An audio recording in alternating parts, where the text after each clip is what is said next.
Hey, what's up, everybody? It is Tuesday, January 7th. Stocks were down, Bitcoin down. Dollar was up a little bit, gold was up, bonds down, bond yields up. Same story, man. We had a strong ISM report.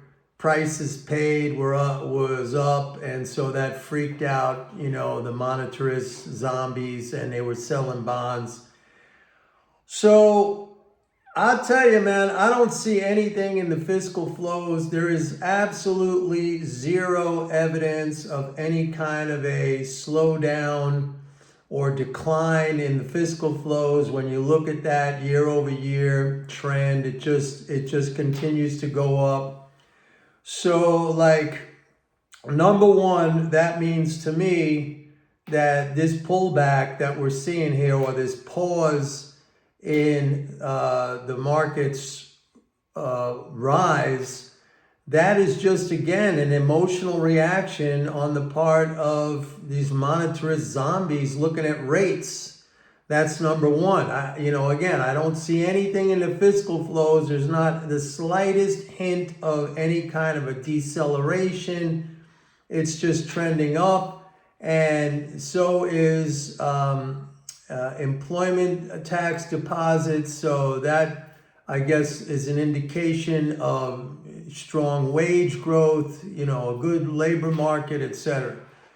So it's this hyper focus on the bonds, which that's the second point I want to make, which I just think it's crazy, man. I mean, people are freaking out over they have high inflation expectations.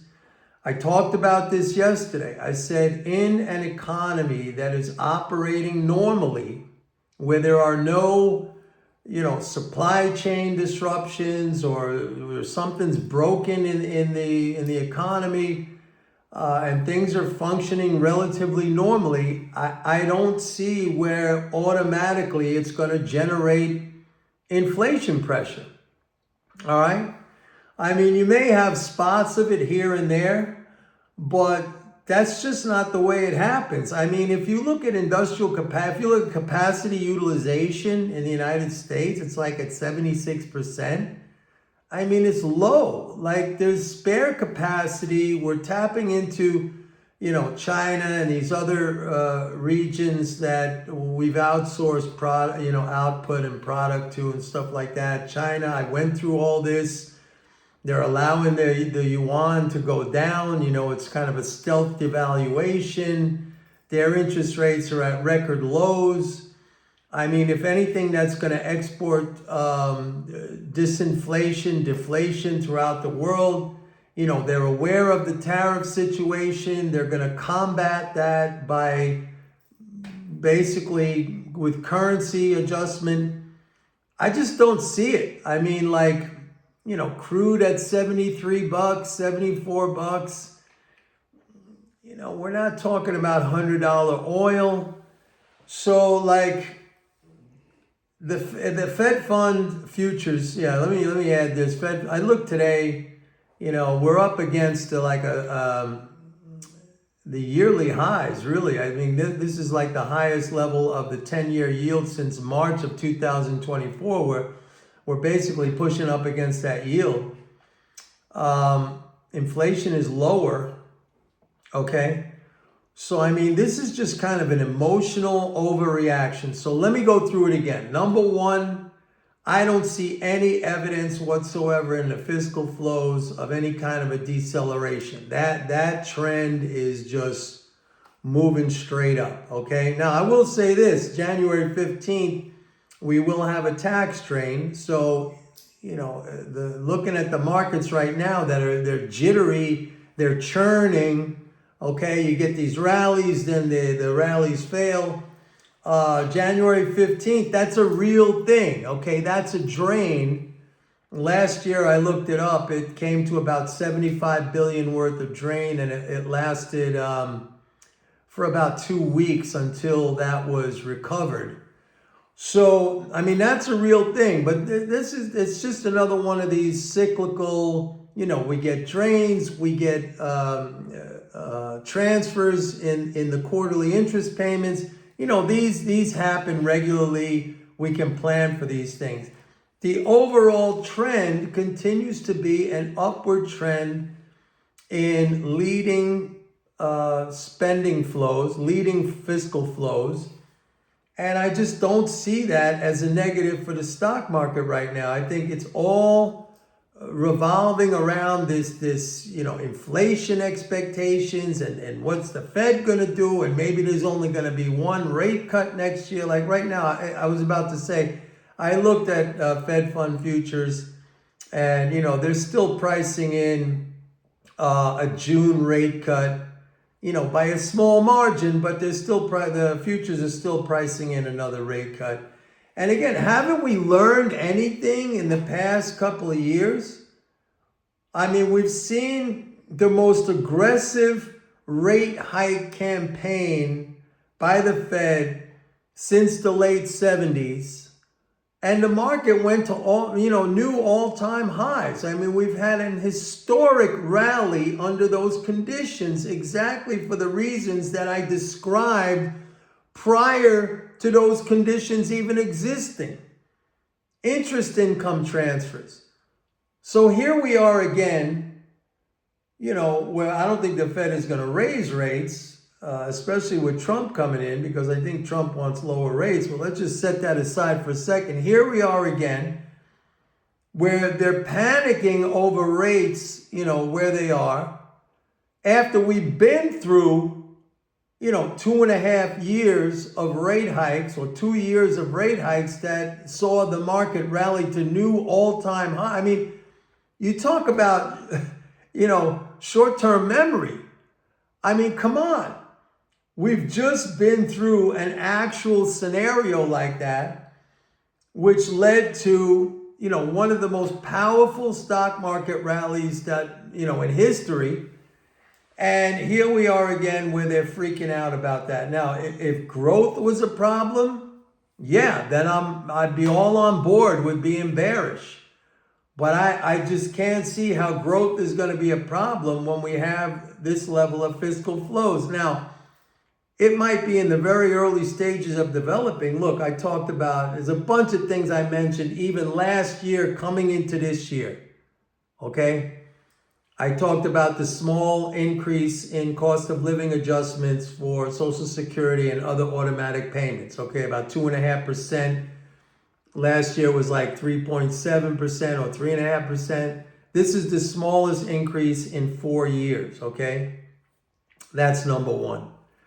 Number two, we've got the debt ceiling issue, which that could be an issue, okay? Around January 15th, as I've been saying, Yellen is going to have to, start with the extraordinary measures to keep the payments flowing. But if Congress doesn't suspend or raise the debt ceiling by sometime around March, that's going to be a problem. That could negatively impact the fiscal flows, all right? We have the cyclical drains coming up, one next week on January 15th. Then, the April-May period, don't forget, February, we got a quarterly interest payment. So that's going to be another big fiscal flow, period.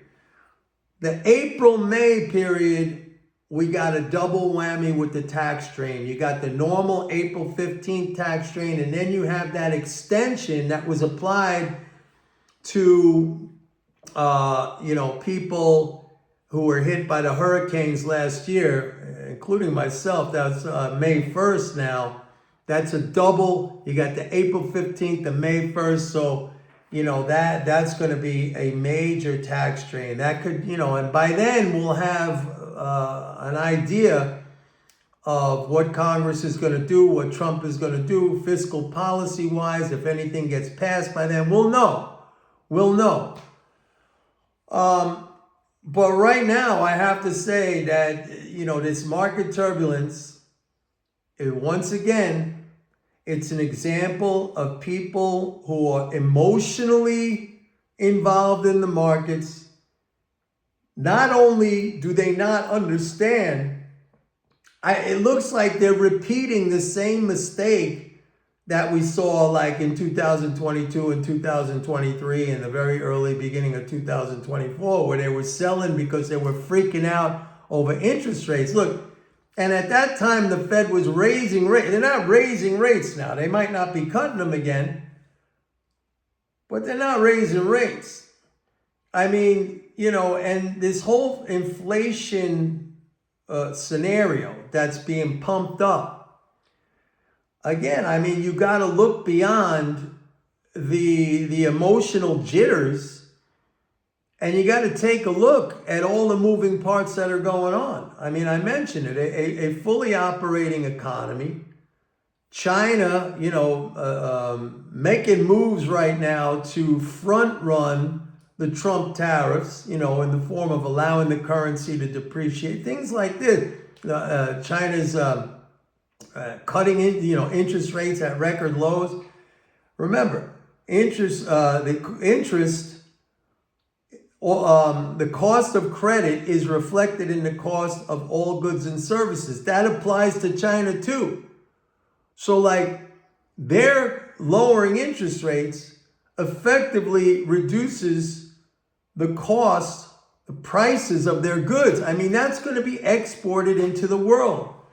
So everybody's got to chill out, man. Everybody's got to chill out. Look, if I see the fiscal flows starting to decelerate, I'll be the first one out there telling you guys, go short, buy puts, buy inverse ETFs, whatever. I do not see that. Let me be very clear. I do not see that happening right now.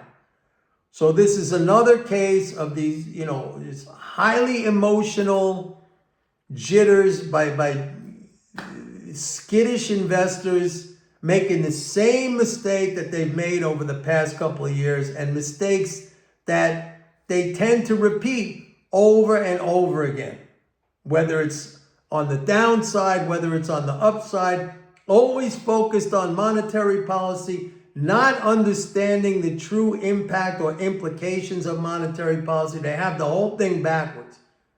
All right, yesterday I gave you the example of Turkey, the country, cut the interest rate by 250 basis points, and surprise, surprise, inflation came down. Like they can't connect the dots. They don't understand. So everybody's got to chill out. Remember, the fiscal is the first derivative of all economic growth. It's all about economic growth or lack thereof. I don't see anything right now which would indicate that we're going to have some kind of a meaningful growth slowdown. Fiscal is still trending up. If I see that turn around, believe me, I'll be on here and I'll tell everybody, you got to go short, you got to move to cash, you got to get out of the market. I do not see that right now. This is a buying opportunity. All right, that's it for today. Please like and subscribe. And don't forget to go to my website, pitbulleconomics.com, and sign up for a 30-day free trial to MMT Trader. See you tomorrow. Bye.